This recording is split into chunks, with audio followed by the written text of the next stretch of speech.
Bon, ben on va revenir un peu sur la numérotation thématique. Parce que là, elle est un peu pourrie quand même. Donc, dans le gabarit, je vais zoomer sur un des numéros, page de gauche ou page de droite. Et on va le formater, lui donner un certain aspect. Donc, vous sélectionnez le bloc dans le gabarit, votre balise A, et vous allez dans la palette caractères, menu texte caractère, lui donner une certaine dimension, une certaine police de caractères que vous allez utiliser. Bon, je vais en prendre une vraiment particulière ici, voilà.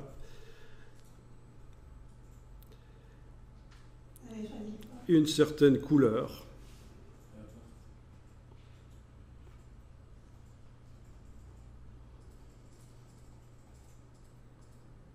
Ah, annulé.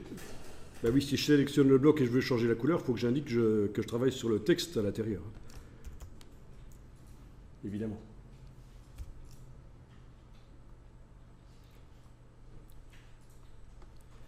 Voilà. Bon, mais ça, c'est pas génial de travailler comme ça parce que vous avez donné un aspect à la balise, mais qu'est-ce que ça donne sur des chiffres? Pour le voir, il faut aller dans le document. Il faut double-cliquer. Voilà. Et là, je découvre les chiffres de cette police de caractère que j'ai choisie dans le gabarit en la mettant sur la lettre A.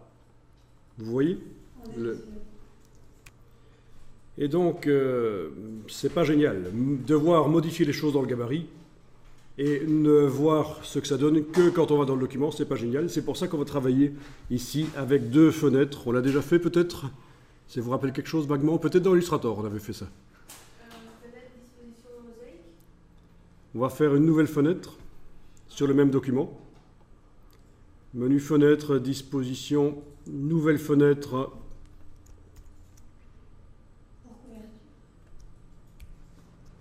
Ensuite, fenêtre, disposition, mosaïque. Évidemment, si vous avez plus qu'un document ouvert, ça va être un peu foireux. Mais là, j'ai un document ouvert, deux fenêtres ouvertes sur le même document. Je suis allé dans fenêtre, disposition, nouvelle fenêtre, puis fenêtre, disposition, mosaïque. Alors là, dans la fenêtre de gauche, par exemple, je clique sur la barre de titre de la fenêtre de gauche. Je vais aller double-cliquer sur l'icône du gabarit. Et je vois ma balise.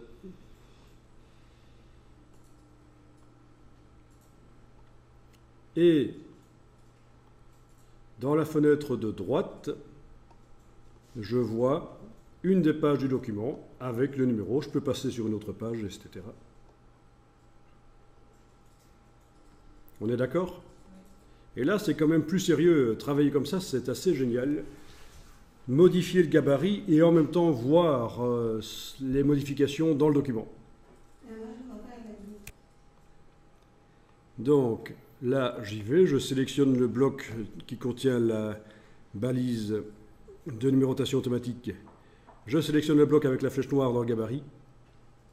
J'indique que je vais travailler sur le texte.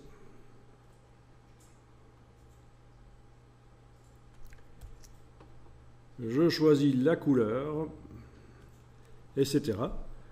La police de caractère dans la palette de caractères. Et je regarde de l'autre côté ce que ça donne. Je regarde dans le document ce que ça donne sur des vrais chiffres. Voilà, dimension. Redimensionner le bloc s'il faut. Effets spéciaux si vous voulez.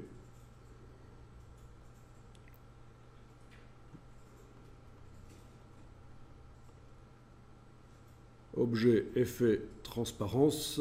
Et je vais aller mettre une ombre portée. Bon, si je mets une ombre portée sur l'objet, vu que le fond de l'objet est transparent, ben ça va agir sur le texte. Vous voyez ce que je veux dire? Normalement, quand on met une ombre portée sur l'objet, ça agit sur le fond de l'objet. Mais là, comme le fond est transparent, ça agit sur le texte. Bon, ceci dit, vous pourriez aussi faire les choses de manière assez réglementaire, c'est-à-dire quand vous mettez l'effet spécial là là, vous indiquez que vous allez le mettre sur le texte à l'intérieur du bloc.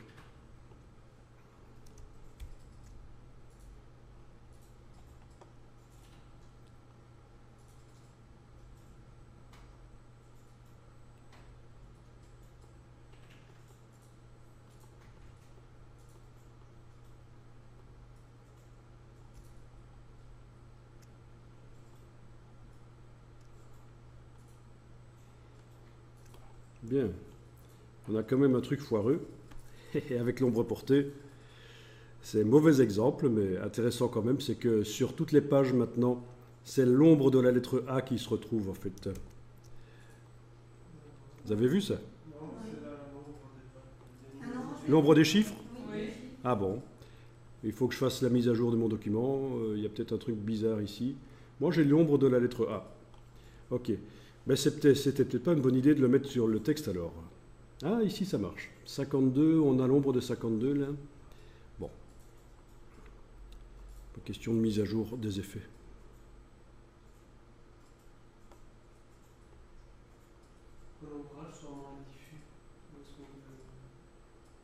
Donc pour régler l'ombrage, c'est dans ombre portée ici, vous avez le décalage, la distance, la taille.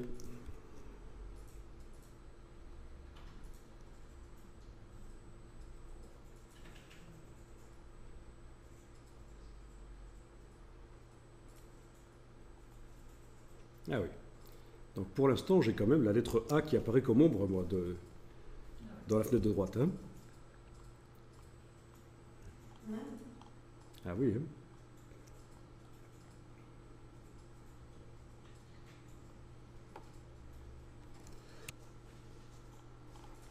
Enfin, vous voyez le principe, hein, l'intérêt de ça. Je ne suis pas convaincu par mes ombres. Hein. Elles ne sont pas à jour. Truc bizarre, là, quand même.